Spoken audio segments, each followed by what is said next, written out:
drivers go to the rear. Michael Annette had transmission trouble during the early practice. Also, Paul Menard. You see him going through the hairpin right there. Slowest part of the racetrack, about 30 to 35 miles per hour. And here we come, and boogity, boogity, boogity. Hey, we'll see you boys in Daytona in February.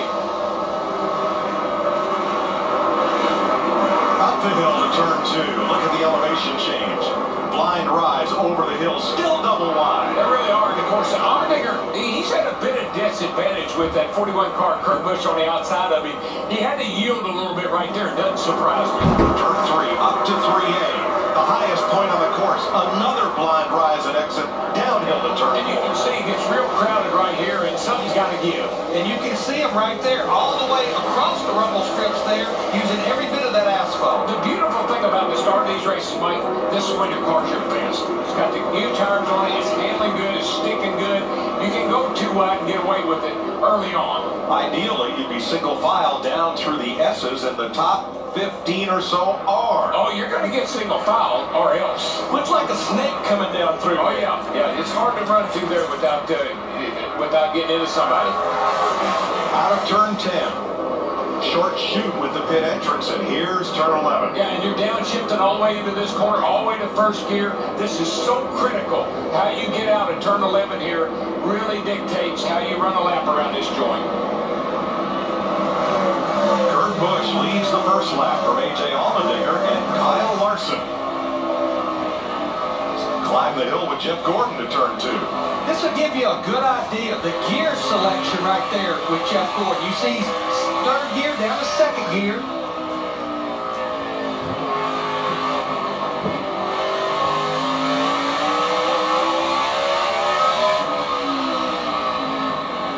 Now right here, you use those curvings, particularly on the coming down 4 there and into 7 here.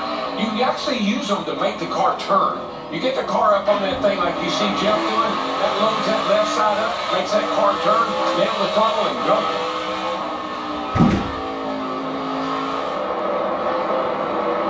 See Allmendinger all over the back of Kurt Busch here. I believe Allmendinger's car's a little bit better, didn't get the best start on there of the race, but I believe Allmendinger might have a pretty good race car. He certainly was fast in qualifying. These front 3 have opened up a little distance on Matt Kenseth. Allmendinger had a look inside, but not much inside with those big stacks of tires there. But think about it. Kyle Larson, who shattered our track record in the first round of qualifying yesterday, and here he is.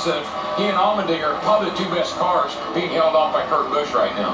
Yeah, Kyle Larson ran well here. Qualified 3rd last year, running in the top 10, and then had mechanical issues. Wow. That makes you dizzy right there. It's like a video game. It feels like it hurts. So, look at Larson. Looking. He's looking. That's all, though. It's hard to make a pass right there unless you really get a run off of turn 3 up there and get inside a guy before he gets to the bottom of that hill. Again, another passing spot, but you got to be close. See those cars get up on the curbing. And then down through here, it's a matter of hitting your marks. There. It's right here. Kozlowski tried to make a move on Kyle Busch. That did not quite work out. So hard. The tightest parts of this racetrack are down through the S's. It's hard to make a pass there. Unless the guy in front of you just screws up, runs off the track, or hits sideways or something. So Truex through turn 10. And 2 wheels off, no problem there. But that puts him at risk of being passed on the inside into the corner. And he is by the 19 of Carl Edwards. Carl's got a pretty good car. He was real happy with his car, and he ran good in practice. A good side-by-side battle here with Ryan Newman in the 31, Jimmy Johnson in the 48.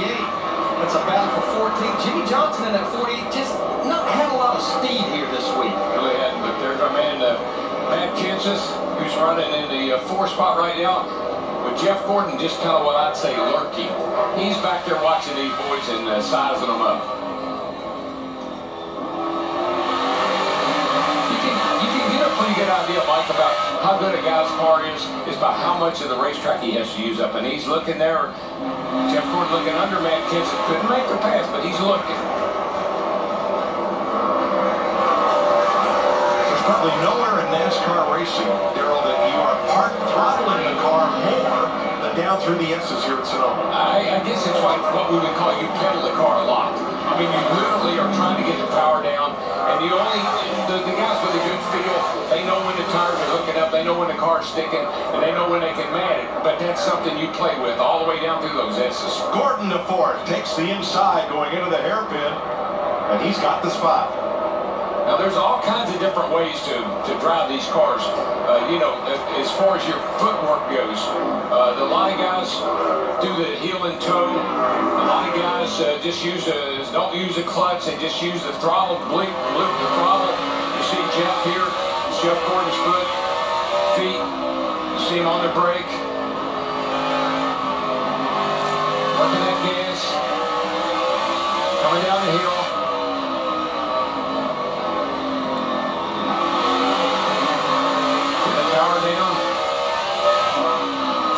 You see how he tapped that brake pedal? That's something that drivers do, particularly drivers that have driven a long time.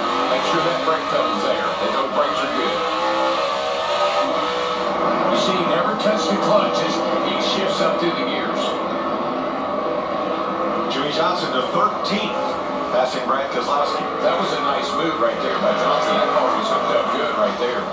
Yeah, the biggest challenge here is getting the car to drive off the corner, what we call lack of forward bite. And the driver that has better forward bite, he's always going to win that battle off the corner. I tell you, Larry, just a few, we've watched this 48 car. Look what the distance he's put on Brad Keselowski in the two. That 48 looks like it's hooked up pretty darn good. Another dive bomb move at that corner. Ryan Newman got past Brad Keselowski at the longest braking zone on the course. Kurt Busch has led every lap so far, Matt. Mike, on an average race weekend, teams are not allowed to change transmissions without penalty. But here at Sonoma and Watkins Glen, they are allowed, and that played to Kurt Busch's hand after the first practice session. The car was just bogging down on the exit of the corners. They went to a different transmission with slightly different ratios, and the car really came to life, and it's paying off again today.